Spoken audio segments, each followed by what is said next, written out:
우리가 어떤 표현을 정말 잘 배웠다는 것을 어떻게 알 수 있을까요? 하나의 방법이 있습니다. 그 말을 정말 자신이 할 수 있느냐로 간주하는 것이죠. 영상을 보여줄게요. 你好，你好，你好。 여기서 보면 제가 중국어로 인사말을 합니다. 이때 상대방이 제 중국어 인사말을 듣고 처음에는 무슨 말인지 잘 이해를 못하고 추측을 합니다. 你好，非常你好，你好，你好。 제가 인사말을 하는 뉘앙스로 계속 반복하면 상대방은 인사말이라고 확신하게 됩니다. 你好，好你好，啊，你好，你你好，好，OK，你好。 이것이 바로 외국어를 이해하게 되는 과정이죠. 이해를 했으니 자신도 그대로 인사말을 하게 되죠. 이때가 바로 표현을 제대로 이해한 뒤 자신이 그 표현을 할 수 있게 되는 것을 말합니다.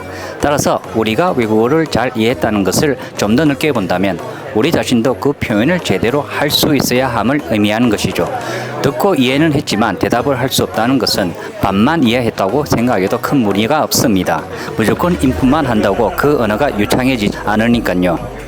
우리가 현재 알고 있는 여러 외국어 관련 지식들은 우리 스스로 연구한 것들도 있지만 인풋에 관한 이론은 외국의 유명한 언어학자들을 많이 인용하곤 합니다. 그런데 그 유명한 언어학자들이 속한 지역을 살펴볼 필요가 있습니다. 그들은 영어권 또는 유럽권에 속합니다.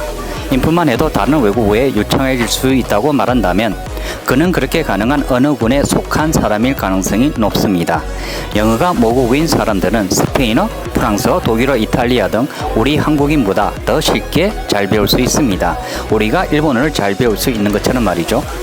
그런데 서양 사람들이 가장 못 배우는 언어는 아시아 언어들입니다. 특히 일본어죠. 일본어는 그들에게 악마의 언어라고 말할 만큼 어려운 언어에 속합니다. 중국어도 말할 것 없죠. 왜 이런 얘기를 하냐면 자신의 모국에 따라서 인풋만으로도 잘 배울 수 있는 다른 언어들도 있고 인풋만으로는 어림도 없는 언어가 있다는 것입니다. 왜 언어학자들은 이런 얘기를 다루지 않았을까요? 유명한 언어학자들은 일본어나 중국어를 제대로 배운 적이 없었기 때문일지도 모릅니다. 서양권 언어에서는 인풋을 많이 하면 할수록 다른 언어를 잘 배울 수 있었습니다. 그런데 이것이 일본어나 중국어, 한국어는 통하지 않았던 거죠. 여러분들이 실제로 자신의 나라에 살면서 한국에 오지 않고 한국어를 유창하게 할 수 있는 사람을 보기는 어려울 겁니다. 우리나라 사람도 마찬가지로 미국 등에 살아보지 않고 영어가 유창한 케이스를 찾아보기 어려운 것처럼 말이죠. 물론 있습니다만 그런 사람들은 매일 열심히 공부하고 연습해왔던 노력파들이 대부분입니다. 그만큼 우리는 영어를 인풋만으로는 잘 배울 수 없습니다. 어림도 없는 일이죠. 우리말과 다른 언어는 연습을 많이 해야만 합니다. 일본어는 인풋만으로도 듣기 말하기 등 상당한 레벨에 도달할 수 있지만 영어는 그렇지 않습니다. 스페인어, 프랑스어, 독일어, 이탈리아 등 유럽권 언어 전부 그렇죠. 이런 언어들은 연습한 만큼 유창해집니다. 그래서 학교나 학원에서 영어 수업만 하고 듣기, 읽기 연습만 한 학생들은 유창해지지 못하는 겁니다. 상대적으로 외국 여행도 많이 하고 외국인과 영어를 많이 대하는 사람일수록 유창해집니다.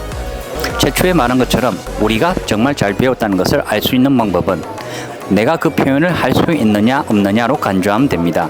들어서 이해하고 다 아는 단어로 이루어졌는데도 불구하고 간단한 표현조차도 안 되는 게 회화 연습을 해보지 않았기 때문입니다. 내가 말할 수 있는 것은 더 잘 들리게 됩니다. 따라서 언어마다 특성이 다르다는 것을 인지하고 이제부터는 연습량을 올리는데 노력을 기울여 보세요. 우리가 가만히 듣고서 레벨이 향상될 만한 언어는 일본어밖에 없습니다. 다른 언어들은 열심히 회화 연습을 해야만 하죠. 영어로 말하는 연습을 많이 하면 할수록 입이 아플 정도로 할수록 유창해집니다. 그래서 쉐도잉이 좋은 연습 방법 중에 하나인 것이죠. 감사합니다.